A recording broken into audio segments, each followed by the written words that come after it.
Hello everyone, welcome to my channel. My name is Jorgelina, I'm a vocal coach, a singer and songwriter. Now today, of course, we're going to talk about breathing. Breathing is extremely important for singing. Not only important, but it's crucial. The way you breathe in defines your singing.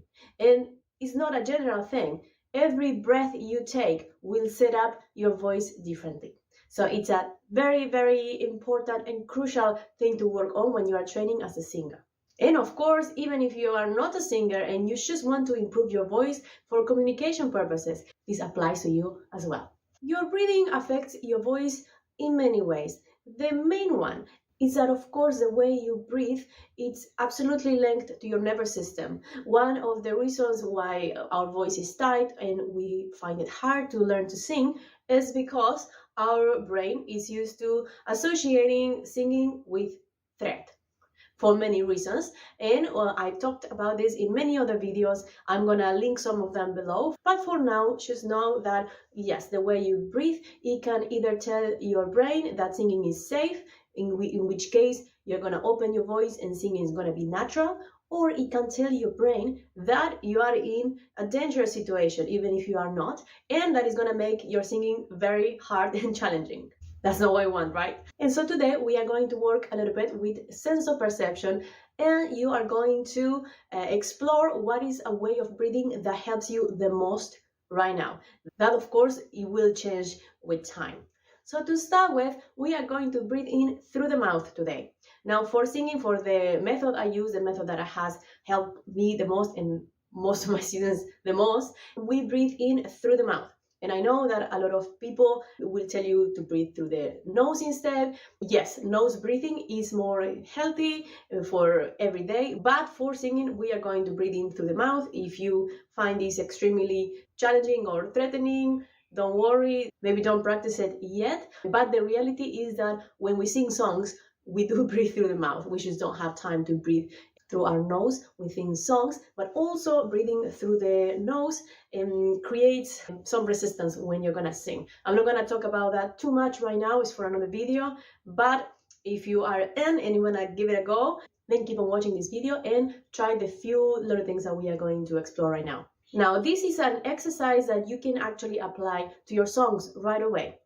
Not only to your breathing exercises and your vocal warm-ups, but also to your songs. What we're going to do is we're going to explore breathing through different vowels, and we are going to try to figure out which vowel shapes are better for us today. The objective with this exercise is going to be to find a way of breathing that lowers the perceived threat. Of course, that is subconscious, but there are some signs that are going to tell you whether your brain considers your environment to be safe or not.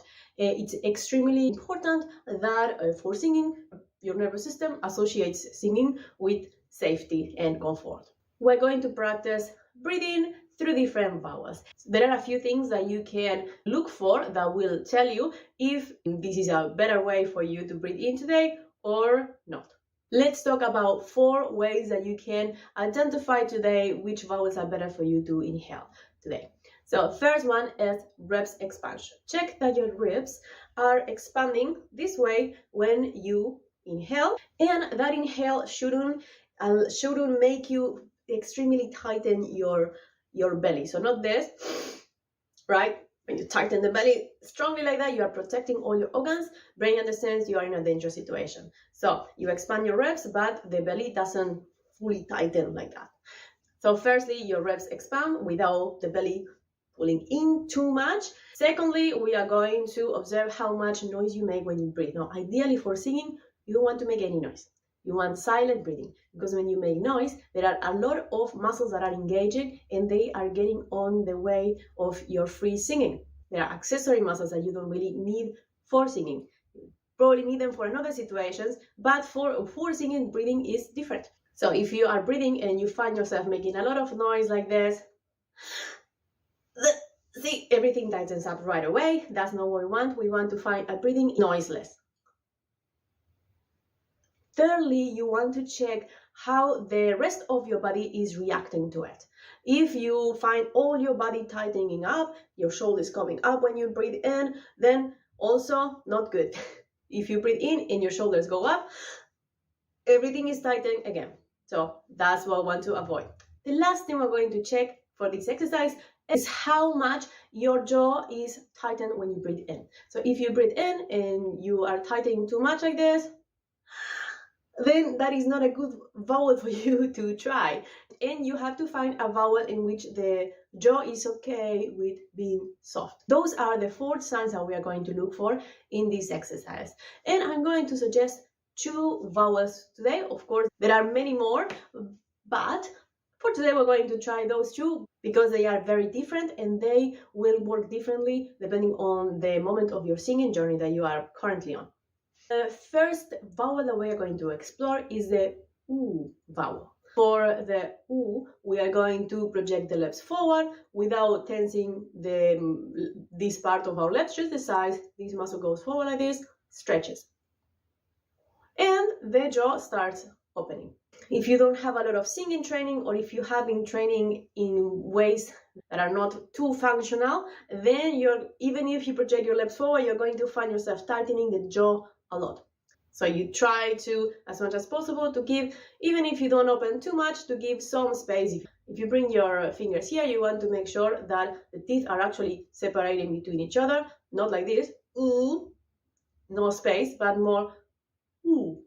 The jaw is mobile. Even if it is not absolutely soft, you want it to be mobile. Breathing through an oo, it's great if you consciously or unconsciously associate singing with something threatening, which can be for many reasons. Maybe because you have some trauma related to singing, but also it can be just because your breathing is not too good, or your posture is not too good, or you don't do a lot of exercise. There are many reasons why your voice might not be the most functional right now. So if that's the case, then the oo is going to be a good vowel for you because it allows you to reduce the perceived threat. But you can try this right away by yourself. So you breathe in through an oo and observe, are the ribs expanding? You bring your hands here to the ribs and you go.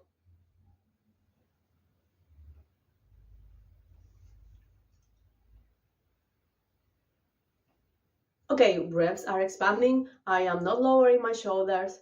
And then we can check, is my jaw soft? And I bring my finger here. And my jaw can expand downward. So that is good.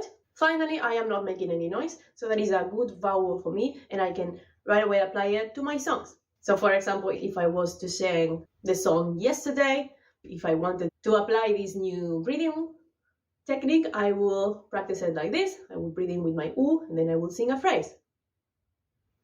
Yesterday, and so on with every phrase. The second vowel I want to show you today is a little bit more advanced in the sense that it's a little bit more threatening, if you may. The brain is going to perceive it as a little bit more threatening because it's more open and there is more space in your mouth. So this is the ah vowel. If you have already done some work and in oo is easy, then this might be the next step for you, and it's great because it brings more air in. So when you are ready, this is a good vowel for you to train your breathing with. Again, if you want to check that your brain is perceiving it as safe, then you can check these 4 things. I breathe in with my ah, and then are my ribs expanding? And am I tensing my shoulders? Am I making any noise? And then, is my jaw tense? Now, if you are trying to do this ah and you find yourself doing kind of a white ah like this, ah, then keep on training the oo. And then once you are comfortable with it, then you can start opening towards an ah. Now, if you would like to explore a little bit more in depth this, go to the description below because I have a free 20-minute introduction to holistic voice lesson, and it goes into this work much more in depth. So you can go ahead, download it today, and you can try it right away. Hope you like this video. If you liked it, please subscribe because I'm always posting content like this on how to deeply transform your voice from the inside out. All right, I'll see you next video.